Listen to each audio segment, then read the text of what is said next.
Kembali dengan saya, Tri, Riding for Grace. Ketika kita berbicara tentang tekanan hidup yang dialami seseorang, salah satu faktor yang sangat luar biasa dalam membuat seseorang berada pada posisi yang tidak nyaman, atau katakanlah mengalami gangguan secara psikologi, adalah beban emosional. Ada 5 hal yang sangat luar biasa yang terjadi ketika seseorang mengalami beban emosional, atau ada 5 hal yang menyebabkan seseorang mengalami beban emosional. Yang pertama adalah rasa cemas dan ketakutan. Rasa cemas atau ketakutan bisa saja timbul ketika mungkin seseorang itu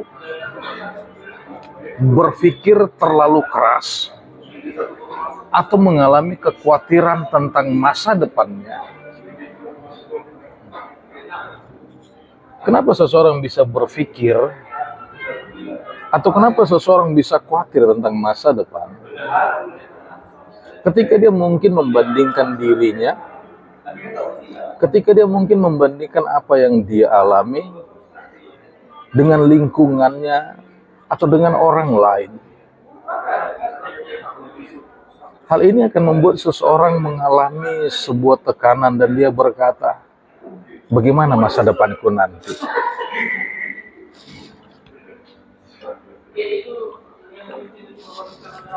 Sebagai seorang umat Kristiani, kita harus mengerti masa depan selalu ada di dalam setiap orang yang hidup dalam Kristus Yesus. Bagaimanapun pergumulan kita, bagaimanapun beban kita, itu sudah menjadi tugas dan tanggung jawab kita secara pribadi. Tetapi yang menjadi masalah adalah bagaimana kita menanggapi beban itu.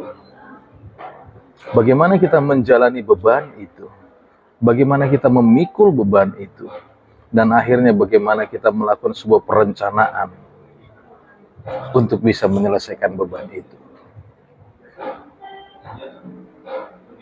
Saudara, firman Tuhan berkata,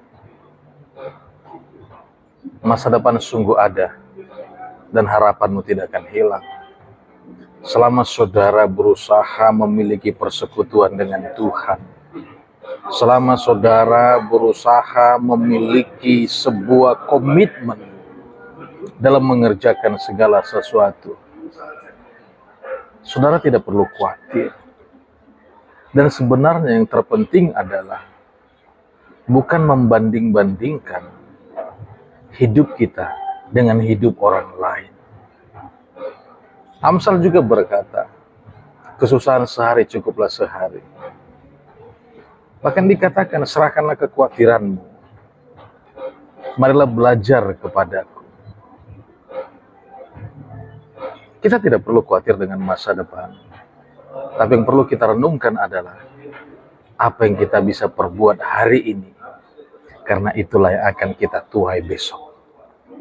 Siapa kita hari ini, itu adalah hasil daripada siapa kita dan bagaimana kita menjalani hari-hari sebelumnya.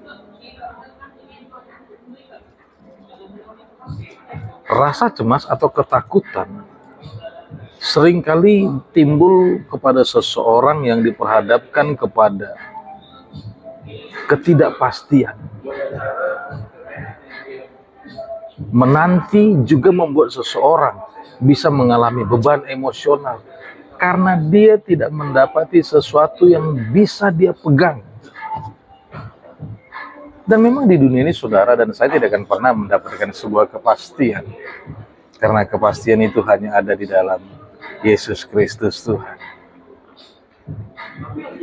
Pertanyaannya bukan masalah pasti atau tidak, tapi seberapa mau kita menerima diri kita sendiri,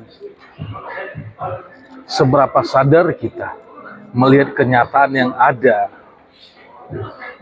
sehingga kita tahu, bahkan kita mampu melihat, menganalisa, dan mereview diri, sehingga kita akan kembali melakukan introspeksi dan pembenahan. Inilah kalau berbicara tentang beban emosional yang timbul karena rasa cemas atau ketakutan. Poin kedua, beban emosional berhubungan dengan kesedihan atau kehilangan.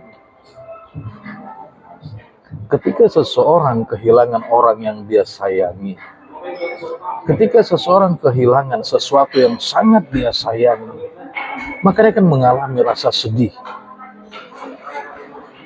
Hal ini berhubungan juga dengan kematian. Seorang anak yang kehilangan orang tuanya karena orang tuanya meninggal, atau mungkin seseorang yang mengalami kesedihan karena orang yang dia kasihi meninggal, akan membuat dia sedih.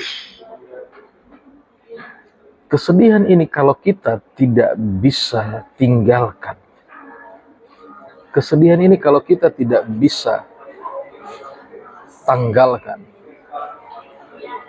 atau dengan kata lain, ketika kita larut dalam kesedihan-kesedihan yang ada, apakah itu karena ditinggalkan, apakah itu mungkin karena kehilangan sesuatu, akan membuat diri kita masuk kepada satu pengertian seakan-akan dunia ini sudah berakhir. Tidak ada lagi tempat kita untuk bisa berpaut, berpegang. Tidak ada lagi tempat kita untuk bisa mengadu. Saudara, Roh Kudus itu sangat baik. Dia setia. Dia bersedia menjadi sahabat saudara. Dia bersedia menjadi penghibur saudara. Panggil namanya. Sebut namanya, bersekutulah dengan dia. Karena firman Tuhan berkata, Tuhan Yesus berkata, aku tidak akan meninggalkan kamu seorang diri seperti seorang yatim piatu. Dia adalah jaminan hidup bagi kita. Rasa sedih boleh ada, tapi jangan saudara larut dalam kesedihan itu. Rasa kehilangan bisa aja menghinggapi setiap orang, tapi jangan larut dalam rasa hilang itu. Saya teringat suatu saat ketika saya mengalami beban yang sangat berat, di mana Tuhan memanggil ibu saya, orang tua saya, atau yang saya katakan nama. Saudara, saya hanya dibesarkan oleh seorang ibu, dan dia berjuang sangat luar biasa, sehingga saya bisa ada, sehingga saya bisa bersekolah, sehingga saya bisa menapaki jalan hidup ini. Seorang ibu sangat berarti bagi saya, karena memang dialah ibu, dialah seorang ayah atau bapak bagi saya.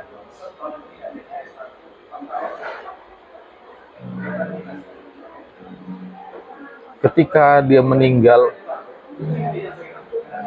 rasa sedih yang luar biasa menghinggapi saya. Secara khusus ketika orang tua saya akan dimakamkan. Ketika peti jenazah di mana orang tua saya dibaringkan akan ditutup, saya seperti seorang anak kecil dan meraung. Dan pada waktu itu saya pingsan untuk beberapa saat.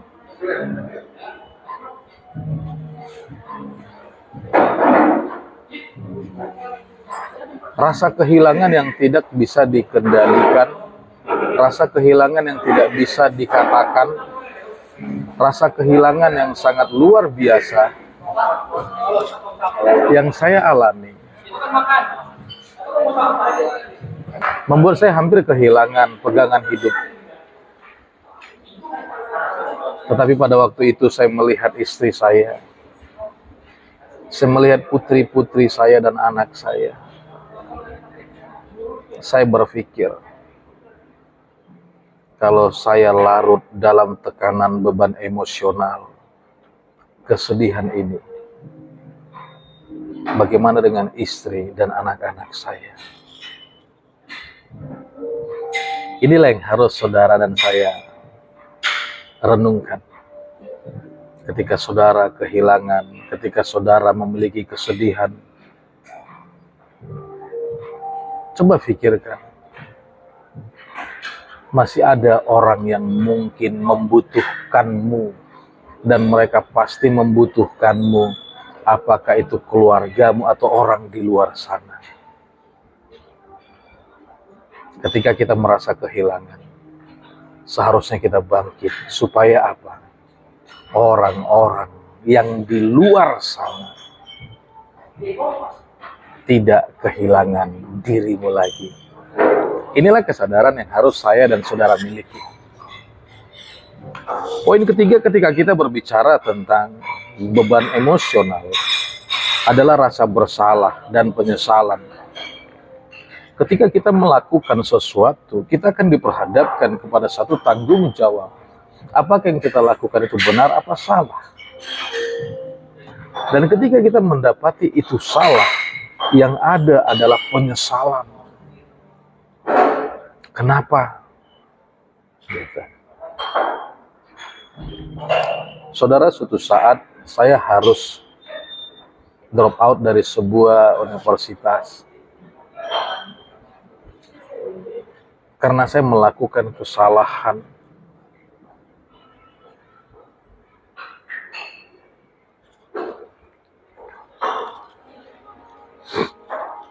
Beberapa waktu kemudian, orang tua saya, mama saya yang memperjuangkan saya dari mulai berusia 1 tahun, dari mulai kecil, bertelepon. Dia berkata, "Nak, bagaimana studimu?" Saya berbohong, saya berkata, "Baik, Mak." Tetapi ketika telepon sudah ditutup, saya mengalami yang namanya depresi. Saya hampir mengakhiri hidup saya. Dan saya berkata, tidak ada lagi gunanya saya hidup. Saya sudah mengecewakan orang tua saya yang sudah mendidik, membiayai, bahkan memiliki pengharapan akan seorang anak yang bisa kuliah, meraih gelar sarjana, dan suatu saat akan bekerja. Tetapi nyatanya saya gagal karena saya salah mengambil keputusan. Beban itu cukup berat, sehingga saya terjerumus kepada yang namanya pergaulan bebas. Saya terjerumus kepada yang namanya penggunaan zat-zat aditif.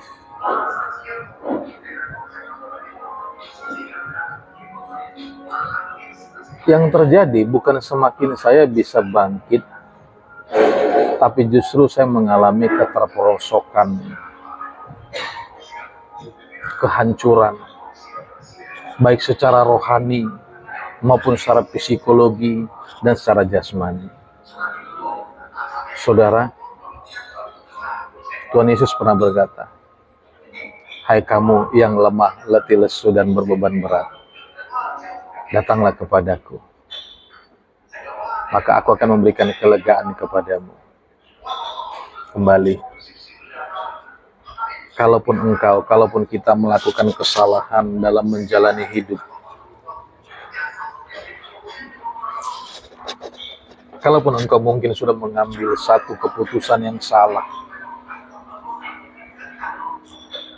Itulah yang seharusnya membuat saya atau membuat saudara justru berpikir dua kali dalam menjalani hidup ini untuk tidak kembali melakukan kesalahan. Dan sebagai seorang Kristen yang sudah menerima kasih karunia, apa yang harus kita perbuat? Jadilah sahabat bagi orang-orang yang seperti ini. Ini yang terjadi kepada saya ketika saya mengalami tekanan yang cukup berat karena saya salah mengambil keputusan. Hadirlah seseorang yang bernama Marcel, atau yang sering disebut Masmo. Beliau menjadi rekan, menjadi abang, menjadi saudara, menjadi mentor bagi saya dalam menjalani hidup. Ketika saya berkeluh kesah, dia selalu mendengar. Ketika saya mengalami masalah, dia selalu hadir, bahkan memberikan solusi atas masalah itu. Seorang Kristen memiliki tanggung jawab untuk mau dan mampu menjadi alat Tuhan dalam memulihkan orang lain. Dan dia akan menjadi seorang konselor yang siap mendengar, yang siap memberi solusi terhadap orang-orang yang mengalami beban. Yang keempat, ketika berbicara tentang beban emosional adalah rasa malu atau rendah diri. Karena apa? Mungkin karena kegagalan. Karena apa? Mungkin karena kurang dihargai. Karena apa? Mungkin karena kurang mampu. Rasa rendah diri akan membuat seseorang tidak mampu menghadapi tatanan dunia sosial budaya. Akan membuat dia selalu mengurung diri. Tidak akan mampu bersosialisasi dengan baik. Firman Tuhan berkata, engkau berharga di mata Tuhan. Seorang Daud kurang begitu mendapat perhatian dari saudara dan orang tuanya. Tapi Daud punya kebiasaan yang luar biasa, bersekutu dengan Tuhan. Kalau saudara merasa rendah diri, yang dilakukan sebenarnya justru satu, bagaimana membuat diri kita sendiri bisa memiliki kelebihan kemampuan. Kita justru harus belajar. Kita justru harus memikirkan sesuatu, melakukan sesuatu, sehingga keterbatasan, sehingga rasa yang tidak dihargai itu berubah. Karena apa? Kita mampu melakukan sesuatu. Harga diri bukan terletak pada materi, tapi harga diri terletak pada apa yang saudara bisa buat, apa yang saudara bisa hasilkan. Harga diri bukan tergantung kepada paras atau tampang, tapi harga diri itu adalah kualitas hidup. Kalau saudara merasa rendah diri,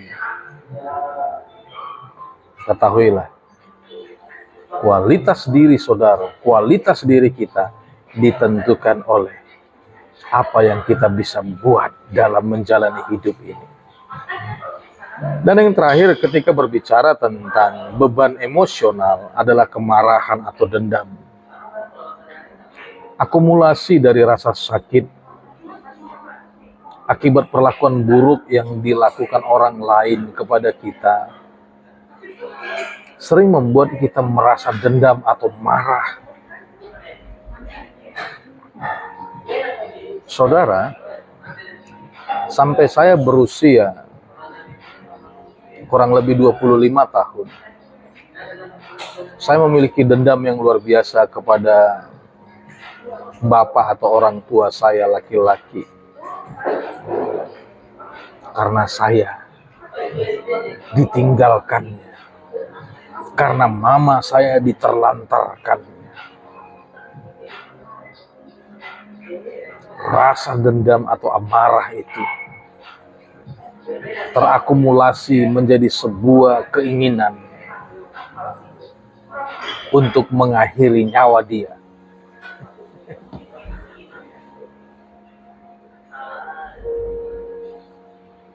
Bahkan saya sangat marah kepada dia dan keluarganya, bahkan kepada orang-orang yang berhubungan dengan dia. Hingga ada sebuah pertanyaan yang muncul dalam hidup saya. Pertanyaan sederhana dan sangat bodoh. Apakah ketika saya melampiaskan amarah atau dendam saya bisa menghapus masa lalu itu? Ternyata tidak. Rasa marah atau dendam tidak bisa menghapus masa lalu, tapi justru merusak masa depan. Rasa dendam akan membuat masa depan saya hancur. Ketika orang berkata jangan mendendam, memang kita akan berkata enak bagimu untuk berkata-kata. Tapi saya mengalami sakitnya. Tapi ketahuilah saudara, ketika engkau memendam amarah, ketika kemarahan muncul, itu tidak akan pernah memperbaiki masa lalu, tapi itu justru akan menghancurkan masa depanmu. Kita harus kembali kepada diri kita sendiri. Harus belajar supaya kita pun tidak membuat orang lain nantinya sakit hati dengan kita. Supaya orang pun tidak dendam kepada kita. Apa yang kita alami justru harus membuat kita lebih berhati-hati dalam bertindak. Jangan saudara berkata, gampang berkata-kata, karena saudara tidak mengalami. Maaf, saya mengalaminya. Dan itu membuat saya mengalami keterpurukan. Mari bangkitlah, atasilah rasa cemasmu, kesedihanmu, rasa bersalahmu, rasa malu atau harga diri yang rasa diinjak-injak, dan kemarahanmu. Sehingga beban emosional itu membuat saudara dan saya bisa bangkit. Tidak ada yang bisa memperbaiki masa depan kita kecuali diri kita sendiri. Salam, Riding for Grace. Engkau berharga di mata Tuhan.